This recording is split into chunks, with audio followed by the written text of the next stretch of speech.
Today is Tuesday and we are just coming back from a long weekend, Memorial Day weekend. And, I haven't traded for 3 days. I was so excited. I was up late preparing all the charts actually, drawing out all the levels, reading into the stocks and setting all my alerts. So I was ready to go. I was really excited. And guess what? I slept in today. Oh my God. I don't know how I slept through like 3 alarms, but I must have been really, really tired. No excuses, but I basically missed all the plays that I had prepared for. And of course, I was extremely frustrated. So whenever this happens, and the last time I slept through an alarm and wake up late for the market was maybe 1.5 years ago. So whenever this happens, I just, cut my size. I sized down today. I still traded couple of good trades, couple of bad ones, and we'll go over them. But I immediately sized down. So that's just my rule. If I sleep in, if I'm mad, size down. So the biggest size I had ever today was only 500 shares. Like the rest are just small sizes, so I don't do anything stupid. So even if I lose, it's small loss. It wouldn't be anything, significant. ACB was a loser. Would have been a winner if I sold, right? I got here in about 1580s. When it touched 16, I thought, we can actually go red to green and then go higher on the day, and stopped out some, added back in, thinking that we're going to retest to go higher again. Didn't work. So it turned out to be a small loser. And the other trades, I was really good actually, but it actually took me a few tries on this stock, PENN. So this is a stock that I know a lot of people have been stalking for a red day to short, just because, look at how extended we've been on the daily chart. We've been going higher ever since $18. But it's one of those situations where, you don't want to go all in at once. So if my full size is 500 shares, I don't want to go in 500 shares at once. I want to make sure, I'm throwing out small sizes, just testers to see how it's going to work out. So that's why I went in. Yeah, it didn't work. I cut it immediately. And it was small size. So, it was just like a scratch. But when it starts working, this is where I can add back in immediately without hesitation. Because the loss earlier was really small and I knew that was a tester. And I want to add into a winner. But of course, I still up because I didn't take my profit around 29.44s. I was thinking we're gonna flush down to 29 right away, which it did at the end of the day. But this second trade is the one that got me pretty frustrated. Even though it's small size, it's not a big deal. I still should have locked it in after a nice flush from 30.40s down to 29.40s. That's still $1 a share. With 500 share size, that's still $500. I'll take $500. Didn't work. Because it's small size, I can still afford to go back in a couple more times, which I did. I actually tried it again, didn't work, cut it on small size, starter size, tried it again over here around 30.60s, and seeing that after this immediate rejection from the prior highs, we reject down to previous day close. Now we're red again. So that's what allowed me to start adding back in, as you can see. And this time around, I'm taking my profits. You can see I took some here, took some more here. After we reject again, that's where I added back in again and finally got the $29 touch that I wanted at the end of the day. So overall, it's just small sizes, so it's still a good couple $100. But I guess the story for this is, doesn't matter what kind of share size you have. I should have taken the profit here. So that's my lesson number 1. And the second lesson is it's okay to, for me at least, it's okay to go in with small sizes just to see if it's going to work and add back into it once it starts working to my full size, which on a day like today, my full size was only 500 shares. So it's not like a big win or anything, but just goes to show you, these tester sizes, keep them small. It's okay to take small paper cuts, but once it starts working, add into the size you want. And, at the end, even though you can count the losses I had on this trade, you can see at the end, it still turned out to be very nice profit and still green trade on the day, even though I took a lot of small losses. This just goes to show you that win rate is not important. It's how you manage your risk and how you manage your position sizes. Now, this is a very nice small trade also. So this one, HTZ, this one is Hertz. They actually declared bankruptcy and they're being delisted. So I actually caught this one late. I went in long and then flipped short.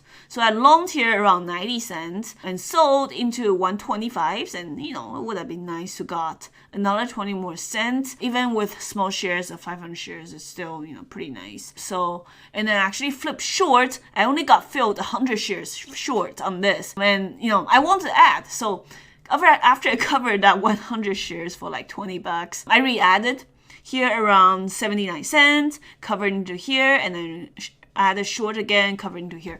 So nice long trade and short trade on this. It's a cheaper stock, smaller range, but I'm still following my own rule of using small size on a day like this because I woke up late. Now the last trade on the day is mRNA, and this one didn't happen until the last 30 minutes of the day. It's one of the stocks that I'm very familiar with, so that it's breaking down, volumes coming in, so I'm just joining a trend short. You can see on the daily chart it looks broken, right?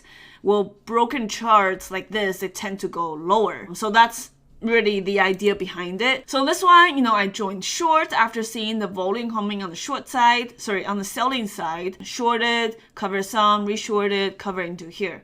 So some pretty simple trades, nothing big on this, just base hits, and I think maybe we'll see more tomorrow. And I need to make sure I wake up actually. And don't worry, I set my alarms. I'm gonna wake up bright and early at 4 a.m. Pacific time tomorrow. Okay.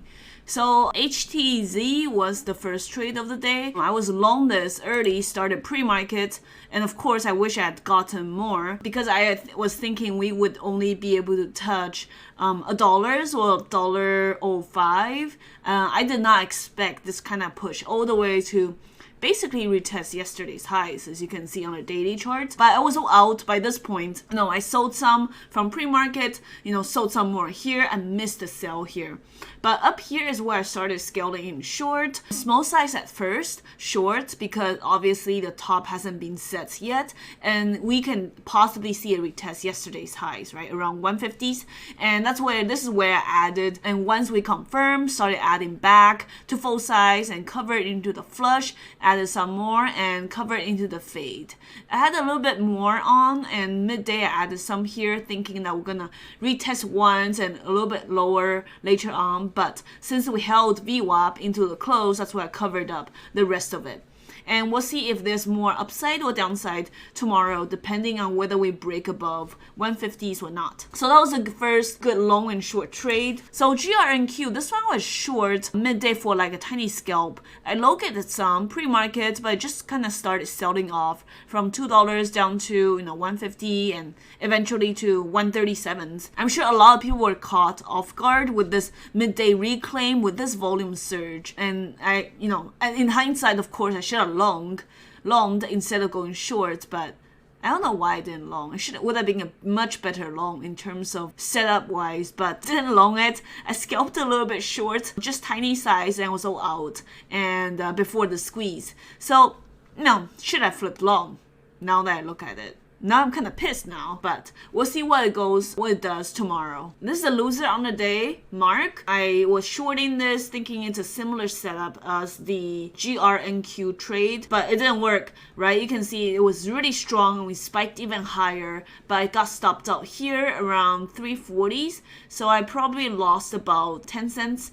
10 cents, at most 15 cents per share. But no, it's all about controlling risk and the size. I wasn't that big of a size yet. And the large cap stock is NCLH. This one I also didn't get to add to full size just because there was a lot happening at once at the open. So I started some pre-market, but market was about to open and we're not fading yet. So I cut my pre-market size.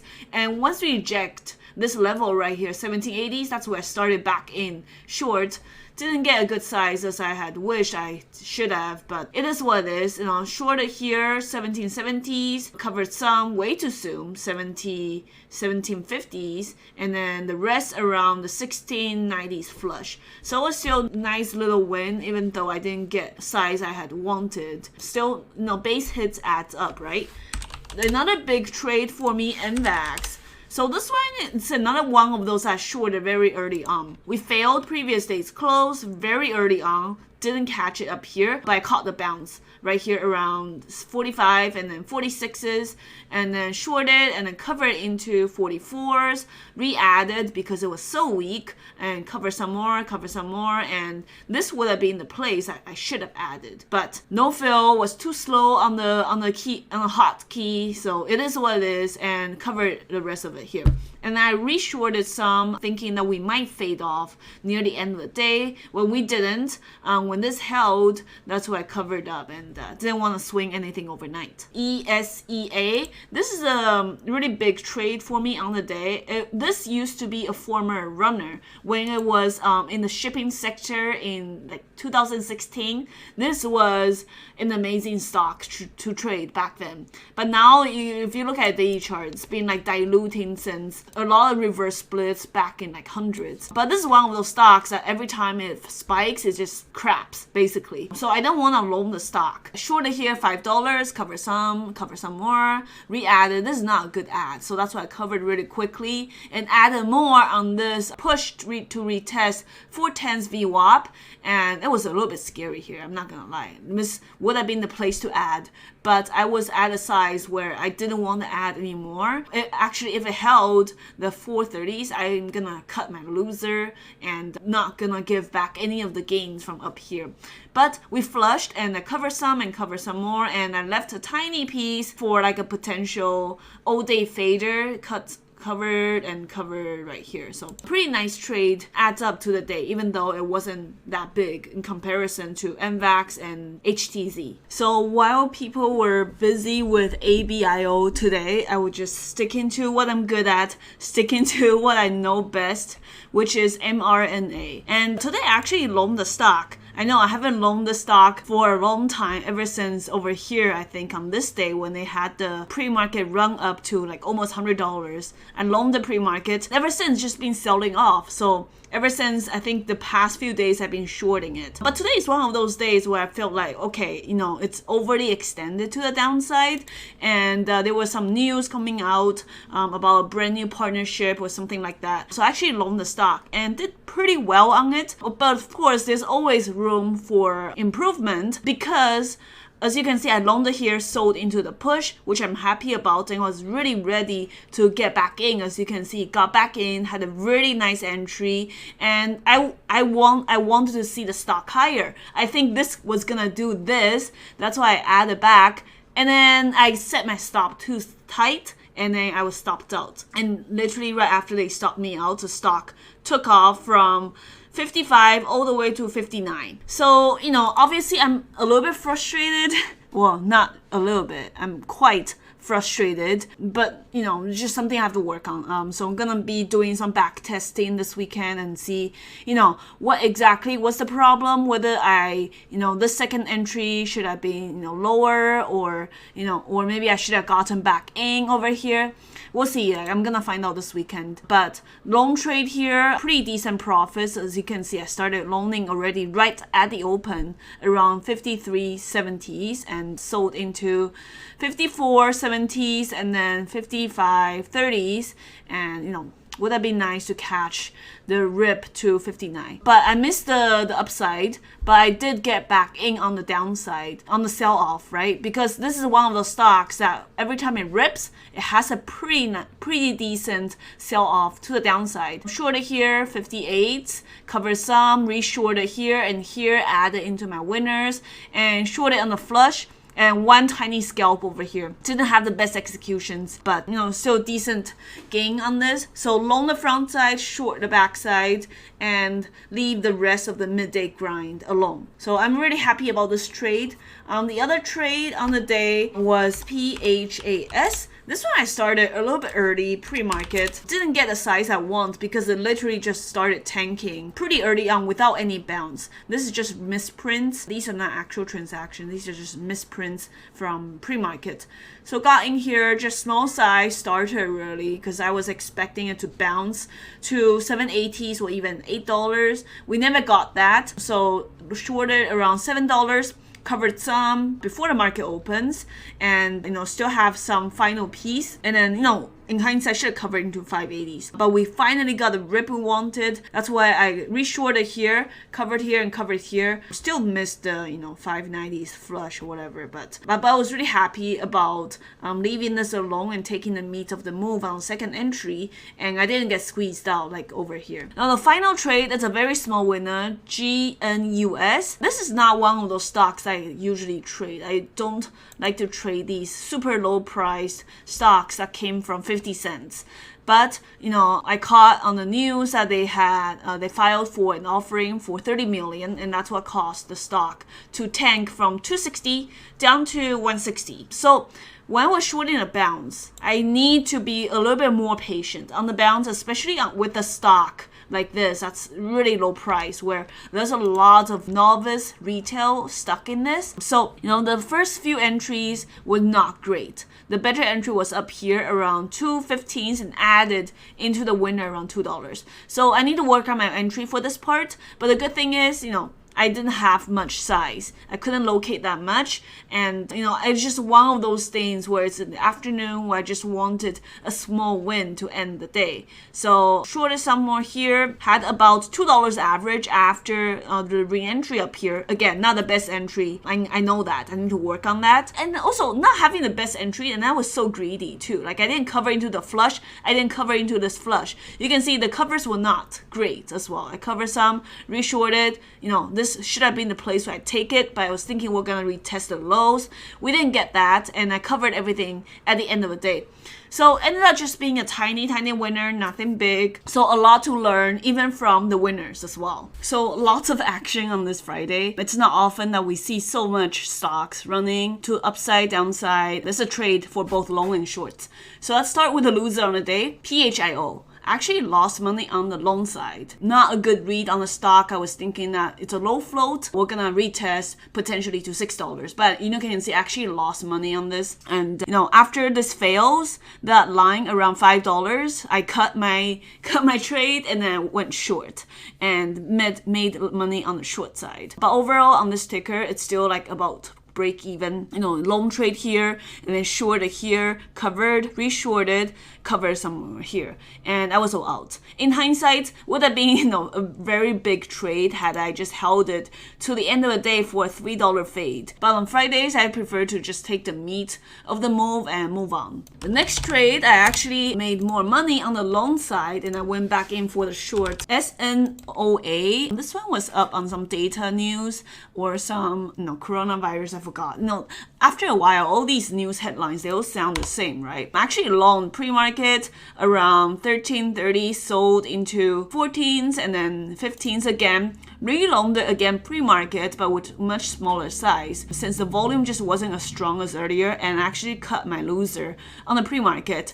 And at the market open, I actually went short first, and then I lost money on the short side. Shorted here, covered, and re-shorted after seeing that we're extremely bullish. You can see this volume is 1.2 million shares in a 3-minute candle, and this is a low float stock, about 1.5 or something like that million shares float. So you don't want to underestimate this. And everyone was still, coming into the Friday from the overly bullish sentiment on ABIO yesterday, when the stock went from, I think, $9 to $20. So everyone's looking for the same thing.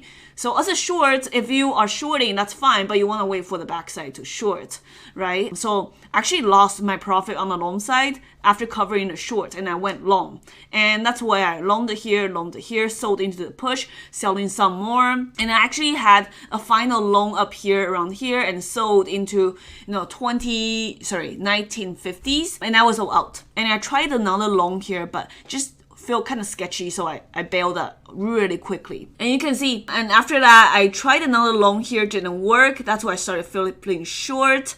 And the short trade, overall didn't work out great for me. Again, you can see I had some short and covered the rest, and I just left it alone. Overall, it's a loss on the short trade, a win on the long side for the stock for me. And would have been nice to fade this all the way to $9 from 15, but don't want to outstay my welcome on the short side. The next stock was pretty good for me, ADAP. Also traded both long and short on this one. I was long pre-market, as you can see here, and sold into the push into 1070s. I missed the sell at $12. I don't know how, but I re-added some thinking that we can retest the highs. Didn't work, cut it, and actually flipped short at the market open, because at the market open, the selling was extremely heavy. Look at the selling volume. So I started shorting, added some more, missed the cover around 780s. I think I had orders out at around 750s. Didn't get that because I was a greedy little bit.